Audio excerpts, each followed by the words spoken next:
Welcome back to the channel. This is Rami sir and you are watching Rami sir's lecture series. In today's session, we are going to talk about a beautiful poem written by Ahmad Faiz. Before we go on to discuss the poem, let's talk about Ahmad Faiz. Ahmad Faiz was born in 1911 in Sialkot and he died in 1984. And Sialkot is now presently in Pakistan. Ahmad Faiz was a very influential poet. Influential poet in Urdu language. Remember this point. And this poem of today's session is Speak Up. As you might be seeing here. So, let's talk about poem itself. The poem is actually written in Urdu language basically, and it was translated into English by Shiv K. Kumar. So let's write this so that you can get a clear idea. This poem, Speak Up, is actually an Urdu version of Bol. It is an Urdu poem written by Ahmad Faiz, and then later on this poem was translated into Speak Up, a very concise and written in an aphoristic style. Let me explain what this aphoristic style means. In aphoristic style, the words are very less, okay? The words are used in a very small or in a very less number, and the meaning out of the words is very huge.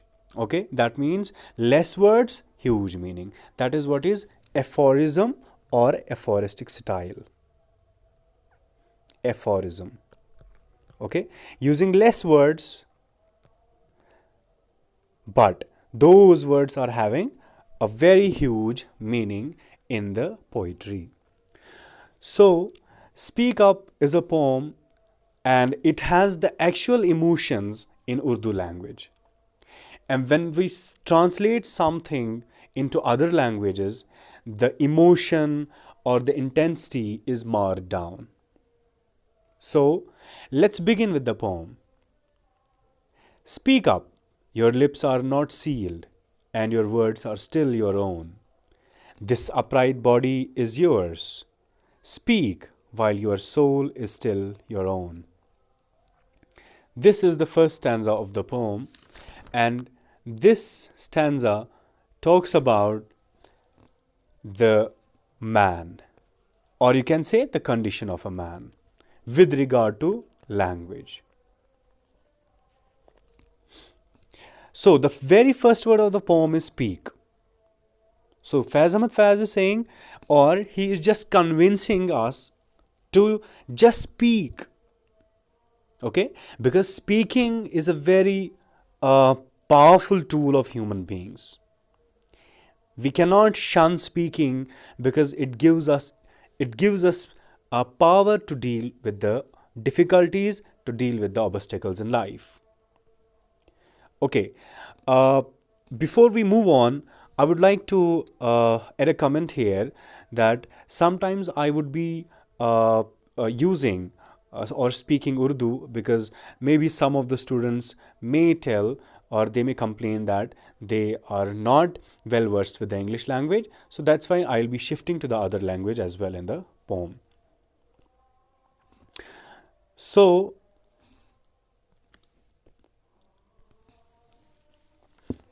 why this word has been used, speak? Let me describe it here. There is the difference between talking and speaking. Okay, and there are the other pair of words, hearing and listening. Aren't these terms confusing? Yes. And this will be a homework to find out the difference between talking and speaking and hearing and listening. Okay, this pair will I will be describing this pair, and you will have to find out the meaning of or the difference of hearing and listening. So what is actually speaking? Speaking is actually a systematic talk. Okay, or you may say it has an order. Why this speaking has an order? Because you know that, say for example, you have to discuss this point first, then this point after that point, and then this point in the middle, this point at the end of the essay or the speech. So there is organization in speaking. Okay, there is systematization in speaking. That means कि जो आपकी speaking होती है, that will be not a random talk. Okay, talking is the natural ability of a man. Everybody talks, but not all the people speak, because speaking is a skill and it needs to be learned. So this skill is actually very important, and it needs our practice, it needs learning. So developing the speaking skill in us, we need to follow some rules, and there is, as I said, there is organization in the speaking, there is systematization, there is proper beginning, there is proper middle, and there is proper end. Okay, you know which topic you are discussing, which point you are just highlighting, and which point you are just giving a passing comment in the speech. Okay, so that is why you are seeing the term in the very beginning of the poem, speak. So this is not actually a random talk. Now speaking, you might have understood now the actual meaning of speaking. That means a systematic talk. A systematic talk. So Faiz, he doesn't believe in random talking. He believes in the power of words. But we should know how to talk systematically. And when you talk systematically, that is what is speak. And Ahmad Faiz is trying to convince the readers. He is trying to just give the message of speaking in your language. Okay, your lips are not sealed. Ahmad Faiz is saying that your lips are not sealed. Why are you not speaking in front of the oppressors, in front of when you see discrimination or whatever you see from the normalcy? Okay, what is not normal? Why are you not speaking when your lips are not sealed? Okay, somebody has not. Wait a minute. Somebody has not sealed your lips. So why are you not talking? He is actually he is perplexed. वो बहुत परेशान है कि क्यों आप लोग बात नहीं कर रहे हो, क्यों आप लोग ऑपरेशन के खिलाफ, क्यों आप लोग जो भी गलत होता है समाज में, why are you not giving the arguments about it? Why are you not speaking anything about say for example, when something goes from the normalcy, why are you not talking? And this is the fact that your lips are not sealed. Nobody has tied them, and your words are still your own. So the words are your own. Okay, so language, your lips are free. Okay, your mouth is free, your language is your own, your words are your own, आपके अपने words हैं. This upright body is yours. Okay, the body from toe to head, or from head to toe, this upright body is yours. तुम्हारा पूरा जिस्म तुम्हारा है. Speak while your soul is still your own. तुम बोलो, हालांकि तुम्हारा सोल भी अपना है, तुम्हारी बॉडी भी अपनी है, तुम्हारे लिप्स भी अपने हैं, even your language is yours.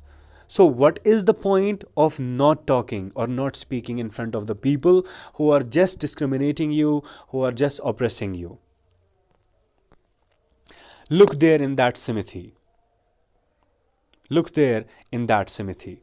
Now, the poet is asking us that look at the symmetry. Symmetry means a place where things are made out of metal. Okay, एक ऐसी जगह जहाँ पे आप मेटल की चीज़ें बनाते हैं. Now the point is asking us that look there in the smithy. Okay, the place what you call as bhatti in Urdu. Okay, look at that bhatti. Okay, look at that smithy. Okay, where the metal is molded, right? It's red oven. The color of the fire, it is of red color, fierce flames. There are the dangerous, there are the fierce flames in the fire. Okay,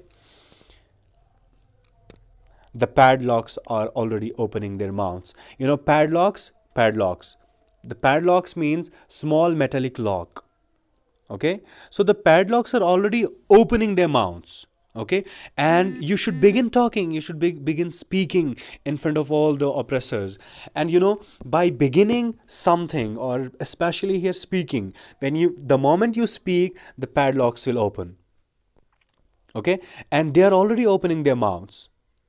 The oppression is going to end, but that will end only when you speak. Okay, the padlocks, I told you, padlock means u-shaped metallic lock, right? And they are opening their mouths. Okay, they are finishing. Okay, they are just going from the human mind, they are going from the human life, and each fetter is skirting around, and each fetter, okay, fetter means a chain, so every chain is skirting around, it's escaping actually. Okay, it is about to finish. Just just make yourself to speak in front of the people whom you think you have to speak before them. तो ताले खुल रहे हैं, पैडलॉक्स खुल रहे हैं, आप क्यों नहीं बात कर रहे हो? Just speak. एंड जिस दिन आप स्पीकिंग सीखोगे, जिस दिन आप बोलोगे इसके खिलाफ, उस दिन वो सारा कुछ ख़त्म हो जाएगा. ये भी देखना है कि अभी आपने बात नहीं की, but padlocks are already opening their mouths. So discrimination is going to be over. Okay, oppression is going to be over, but the need is to just speak in front of them. Now, speak up now, for time is running out. We are losing time. Why are you not speaking before your body and mind fade away? So before your body and mind fade away, before you expire, before you die, you have to speak. Tell us, for truth is not yet dead. You know, this is the reality that truth is not dead. In the world, truth lives. It is an eternal thing that it would be never eradicated from the earth. So tell us, for truth is not yet dead. So you have to speak. The moment you speak, all things will be getting down on the normalcy. And why would you speak? Okay, this will be a question to us. फैज़ अहमद फैज़ क्यों बोलता है कि तुम बोलो? क्योंकि truth अभी मरा नहीं है, सच्चाई अभी जिंदा है. That is why he again is just giving the force to this word. Just speak. Whatever you have to say, whatever you feel that you have to tell it. Okay, you have to just confront the people, you have to confess something, right? Just tell it, speak it, reveal yourself, talk about yourself. Okay, what you feel in the society, whatever you feel in the politics, whatever you feel in the government, just speak. Okay. By the way, when Faiz, we should know the context of this poem. Faiz Ahmad Faiz was a revolutionary kind of a man. Okay, he always wanted people to just go against everything which you think is not suitable in the society, which you think is irrational, nonsensical in the society. So he always urged his audience to just speak. तो उसने हमेशा ऐसा चाहा है कि जो भी जुल्म, जो भी गलत चीज़ें हमारी सोसाइटी में पनप रही हैं, उन सब का हम ख़ात्मा करेंगे. लेकिन according to Faiz Ahmad Faiz, the procedure or the way out from this abnormalcy, or you can say the which is the deviated path or the deviated way in the society. Whatever you feel is wrong in the society, just talk about itself, just go against it. Okay, and this way you could save the society, you could make it from the safer side. First of all, you will be yourself. Okay, be yourself is also a message from this poem. And I think this speaking up convinced and invoked by the writer is the main crux of the poem. So I hope this much is understood to all of you. So let's talk about the poetic devices used in the poem. First of all, a metaphor is already discussed in one of the sessions. So, metaphor is actually the comparison between the two people, between the two things, right? It is actually a comparison between two different things, but one thing will be common in both of them. Okay. Now, first of all, the device, the poetic device or the literary device which has been used is metaphor in the poem, and the examples from the poem is blacksmith's shop. Okay, it symbolizes burning flame. Okay, it symbolizes our heart, and burning flames symbolizes anger burning inside our heart against British. Red iron symbolize our fearlessness. Locks and chains symbolize slavery. See, these are all the see, this one, blacksmith's shop, it is actually a representation of our heart. Okay, and burning flames, this phrase has been used in the poem. It means burning inside our heart. Something is happening in our heart. Okay, why? Because that time the British ruled over India, and there was the kind of anger in the hearts of all the people living at that time. Similarly, red iron symbolize fearlessness. Okay, so in a sense that people were not afraid of the Britishers, and they were becoming fearless, and he was also invoking them to be fearless. Okay, not to be scared of anyone. Then locks and chains are the representation of the slavery. So these are all the metaphors used in the poem. So next is personification. Personification हम कहते हैं ऐसी quality देना non humans को जो कि इंसानों की क्वालिटी होंगी.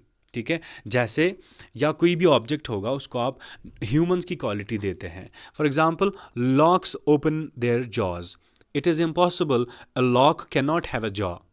Okay, it is important. So jaws are basically related to humans or animals, but here locks cannot have the jaws. So this is the first personification. Locks have been given the a human representation or attribution. Then chain begins to break. A chain cannot break, right? And the third one is truth is not dead. Truth is not a human being. How can he die? So this is the personification in the poem. Then there is another one, repetition. Repetition means repeating some phrases, repeating some words in the line or in the poem. For example, there is a phrase, speak up, in the poem. If you could have noticed in the poem, speak up word has been used many times in the poem. So this is repetition in the poem. Then comes the next one, alliteration. Alliteration is actually the occurrence of the same sound at the beginning of adjacent or closely connected words. Okay, it means the same sound, the consonantal same sounds in the beginning of the every word or each word. Okay, see here, begins to break, before body, right? These are the examples of alliteration. Alliteration means the sound in the beginning of each word, and those words, those letters are same. That's what we call as alliteration. The next one is enjambment. And enjambment would be the last literary device used in the poem. Enjambment simply means, say for example, you are saying something. Okay, you are speaking out of emotions without making a break, as if you are saying in one go.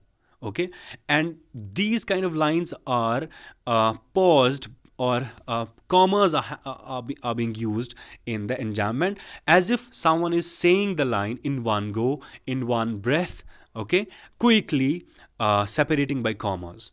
Okay, there's the example in the poem, like, see how in the blacksmith's shop the flame burns while the iron glows red, the locks open their jaws and every chain begins to break. This is actually one idea. Enjambment discusses one idea, okay, as if the speaker is saying it in one go. Okay, there are actually the pauses by commas. Okay, like we sometimes say some line very quickly, making the little pauses in the line. That is what is enjambment. Conveying one idea, okay, quickly, and saying the sentences, separating each sentences by commas. This is what we call as enjambment. So before we close our session today, I would like to just go for a recap. The poem talks about the oppression. It talks about oppression. It talks about freedom of speech. It talks about the linguistic freedom. Okay, why linguistic freedom? Because the moment you learn language, okay, the at that time all the shackles, all the obstacles, all the oppression will end up in the world.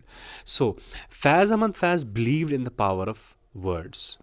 Remember, these points are very important. He believed in the power of words. He believed that if someone speaks well, if someone is able to speak up, okay, and he will be the person who will be free from all types of obstacles, all type of oppression in the world. By giving an example, I would end up my session for today. If someone, say for example, you take an example of dog, take an example of a camel, okay, or non-humans.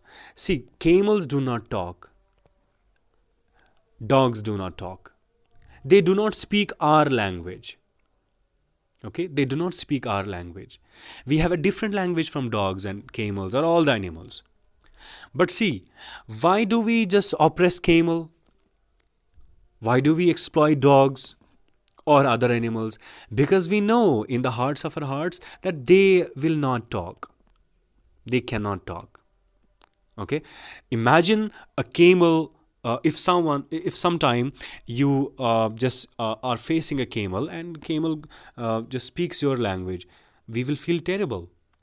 Okay, there will be the moment of embarrassment in our hearts. Okay, and will be afraid of camel.